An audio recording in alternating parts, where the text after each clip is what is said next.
philanthropist. His name was Nessim David Gaon, very, very famous person who was, I think, actually born in Khartoum in Anglo-Egyptian Sudan, part of the British Empire, back on the 22nd of February in the year 1922. He was 100 years of age when he passed away on the 10th of May 2022. He passed away actually in Switzerland, in Geneva, respectively. He was a financer, a commodities trader, and a huge philanthropist.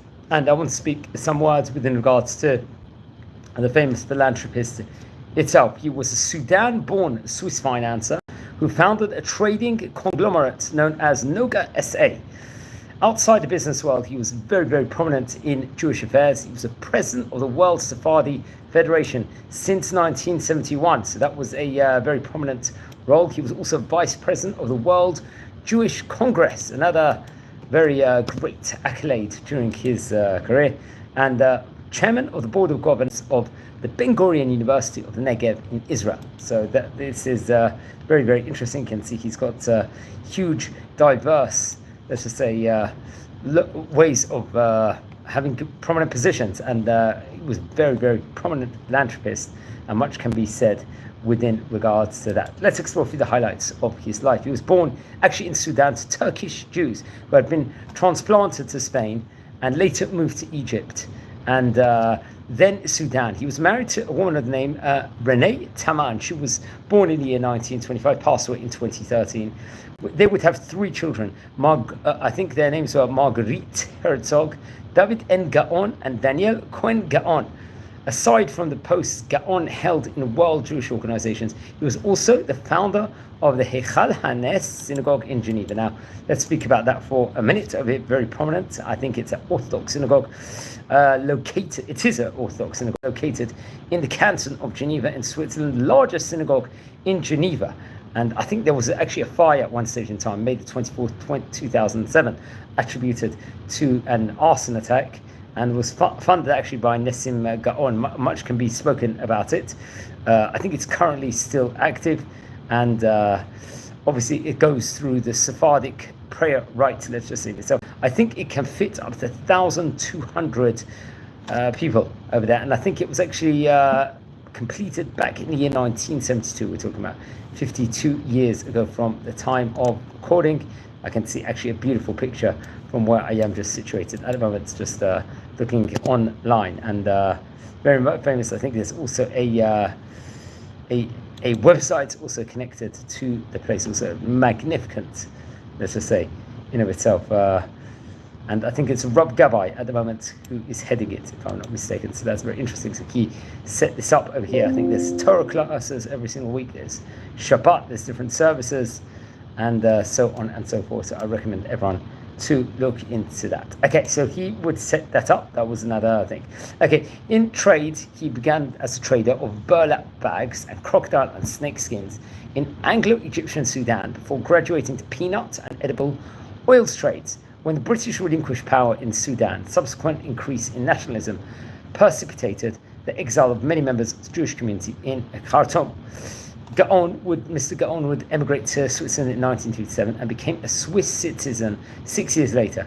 He settled in Geneva and developed commodities trading, let's just say film with success in the peanut trade.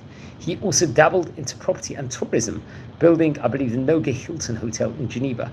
Nigerian government officials visiting Geneva liked the hotel and invited Hilton and Gaon to establish a similar hotel in newly created capital city of Abuja, which with construction expedited to host meeting of heads of states of the ECOWAS over there.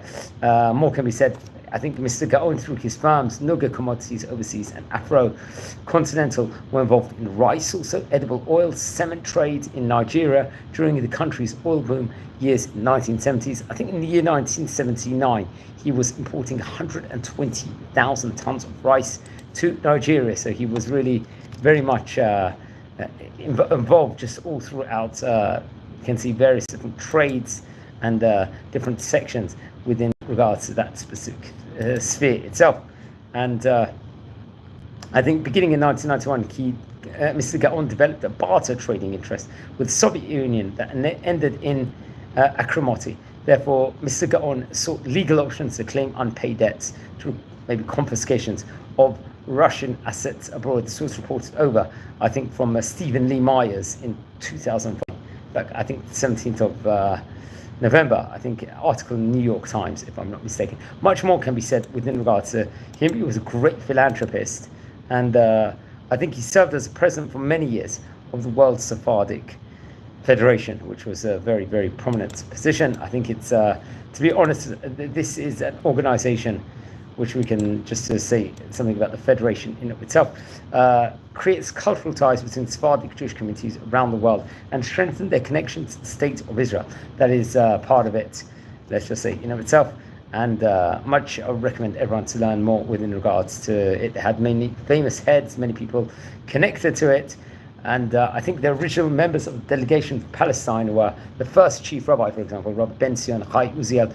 There was another man of the name Rabbi Eliyahu Elisha, who was a businessman, a public figure from the Elisha family, I believe, deputy mayor of Jerusalem. There was someone of the name Avram El Maleh, who was a famous Israeli journalist and a translator and a researcher and historian. Meir Gineo, and another person, an attorney, Meir Laniardo, was also another prominent person. He was a Jerusalem public figure and editor of the newspaper Herut and the president of the Sephardic Jewish community. He was also someone key over there. There was someone, Zachariah Gloska, for example, and various other prominent figures over there. I think most notably, Rabbi Nessim Ovadia, who was a Turkish Jewish public figure and a doctor also.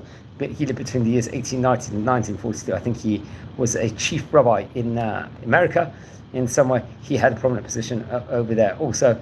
And someone else of the name Dr. David Ben Moshe Al-Kalai, who we have to point out also. But that's, we're just going aside at the moment. That you can see they had many different prominent people that was associated to the association. So he was a president of it for a long window of time. We stated before that his family was Sephardic and originally emigrated from Turkey to Egypt and would end up in Sudan. He would graduate from the London School of Economics, I think, in the year 1940, so he'd spend time in Britain. I think in the Second World War, he actually volunteered for the British Army, and he completed the service, I believe, in the year 1946, and with the rank of captain. And he would actually help, I think, after the war, bring Holocaust survivors to the land of Israel. We spoke about how he dealt in trade, and I think he got married to Renee, as we said before, Taman. She was the daughter of a wealthy English Jewish family. And obviously, I think 1956 saw the expulsion of the Jews of Egypt. So they would emigrate to Geneva at that point in time. And we spoke about what he would achieve over there with the various different businesses and properties.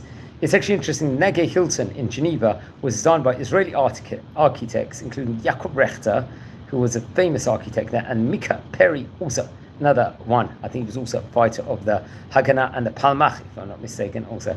And he would build a hotel of the same name in Cannes, in France, and also in Abuja, in Nigeria, which we spoke about. He was very much connected to Nigeria within regards to in that specific area in of itself. So we spoke about, it's actually interesting. I think he had connections with many important people.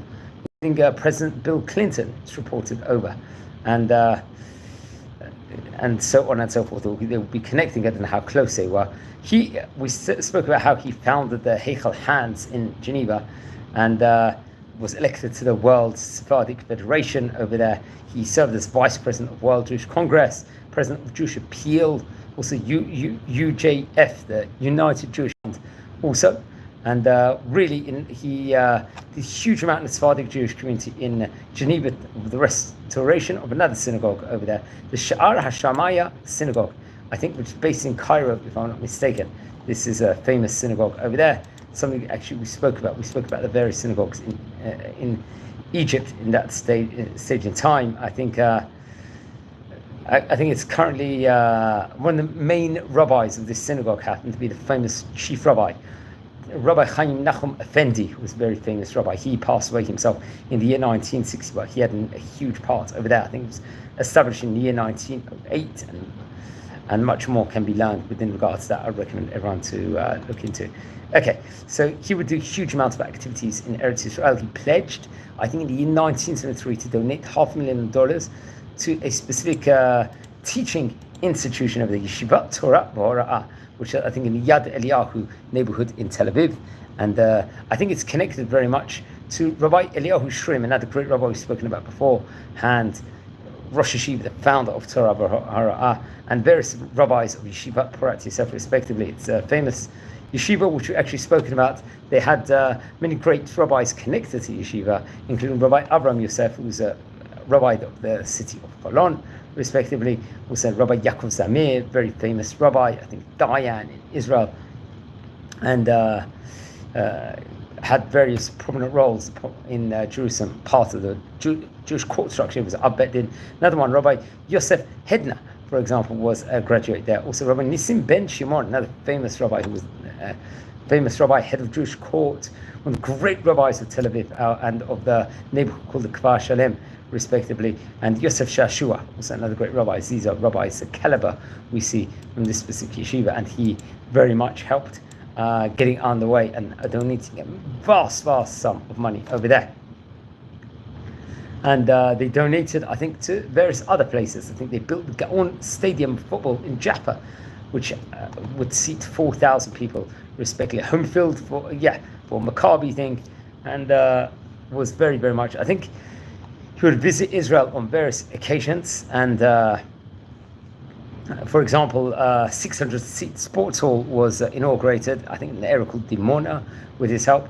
He visited Tzfat and donated $100,000 to establish the senior citizen clubs over there. And there was a Renee and Nessim Gaon Foundation to research heritage of North African Jews. So we see that he really did take part in trying to preserve the Sephardic culture and Sephardic heritage also, and gave vast sums of money over there. He had a warm relationship with the former Israeli Prime Minister Menachem Begin. Reported over, he was a guest, I think, in 1977, in December of that year, and he had ties with many other people also. And we spoke about much of his business activity that he actually had. We spoke about one of the building projects. He had housed 3,000 housing units in the Negev, and I think it was actually initiated by the former Prime Minister Ariel Sharon. So he was really closely tied with many people over there. So that is very interesting. Now it's interesting, we said that he got married to Renee. She was from Taman family. She was sister actually of Leon Taman, who was a Jewish English tycoon. The couple, I think, have 2 daughters and a son. I think their son David Gaon is businessman. The daughter Margaret is married to Joel Herzog, a businessman, and the son of former President Chaim Herzog. Very interesting enough. His wife, I think, Ora, respectively. And happens to be it's very interesting. So he received various different recognitions, including an honorary doctorate from Bar-Ilan University, I believe in the year 1978. A street is named after him in the city of Ashdod in Israel.